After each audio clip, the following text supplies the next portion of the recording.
5 years. Just think about that. That is how long we've been staring at the exact same screen tech on the iPad mini. Since 2021, Apple has kept the same LCD panel on this thing, while everything else in their lineup moved on to better, brighter, and faster displays. It has felt like an afterthought for half a decade. But finally, that changes this year. And the story behind why it took so long? It's actually pretty wild.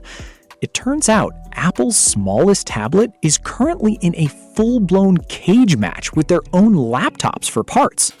Let's get into the big headline first, the screen. Word on the street is that Samsung Display is firing up their machines this July to make OLED panels specifically for the new Mini. But here's the kicker, and why this is actually a big deal. They aren't just building screens for the Mini. They are running these panels on the same lines as the iPhone 18 Pro lineup. Basically, the Mini isn't being pushed to the back of the line anymore. It's getting flagship-level treatment. So what does this mean when you're actually using the thing? Right now, that LCD screen has a backlight that just stays on. That's why your dark scenes look like washed-out gray mush. With OLED, those pixels just turn off. Gone. Zero light. You get real deep blacks and colors that actually pop. It makes the whole device feel brand new. And there's a bonus. You know that annoying jelly scrolling effect? That little wobble where one side of the screen lags behind the other when you're swiping? That is an LCD thing. Once we switch to OLED, that is gone for good. Now, I want to keep your expectations grounded. This is likely going to be a single-layer LTPS OLED panel. It's not the crazy Tandem OLED tech you see on the big, expensive Pro tablets, and it's probably not getting the 120Hz ProMotion refresh rate either. It's a massive step up from what we have, but don't expect it to perfectly match the absolute top-tier display tech Apple saves for their high-end gear. But here is where things get genuinely weird. The chip. The leaks are all over the place, pointing to either an A19 Pro or maybe, just maybe, an A20 Pro. Either way, that is a massive jump over the A17 Pro we have now. The problem?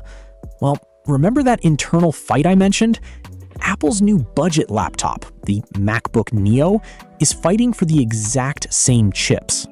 Tim Cook even hinted at these supply headaches during the last earnings call. So what ends up inside your next iPad mini might just come down to who wins the tug-of-war for supply at the factory. Regardless of the chip though, the RAM situation is getting a serious boost. We're hearing 12 gigabytes of that new LPDDR6 memory on a wider bus. In plain English, this thing is going to be a monster for local AI tasks. You won't have to rely on the cloud for everything. It can handle the heavy lifting right there on the device. And if you're worried about this thing getting hot enough to fry an egg, don't be. The rumors say Apple is using a new Wafer-Level cooling setup. It basically packs the chip components tighter and handles heat way better than before, even when you're gaming hard or editing video. Now, what about how it looks? Don't expect some wild redesign. Apple is sticking with that sharp, flat-edge look from 2021. You might get a tiny bit more screen space, maybe moving from 8.3 to 8.4 inches, but that's just from shrinking the bezels. It's not getting physically bigger. Battery life? That's the real mystery. But between the OLED being more efficient and the new chip, I'd bet money we're getting more than the usual 10 hours. Here is the part that's going to sting. The price. Last time, the price jumped by $100. With this OLED upgrade, multiple reports say we're looking at another hike. We could be talking about a starting price of $699, or even higher. Is that because Apple is greedy? Maybe. But it's also because memory and components are getting expensive for everyone right now. When is this hitting the shelves? Most leaks are pointing to the second half of 2026. Some analysts are nervous that if the chip supply gets even tighter, we might be waiting until early 2027. So So here is the big question I want to leave you with. 5 years of waiting, finally coming to an end. We are getting a better screen, way more RAM, and a faster chip.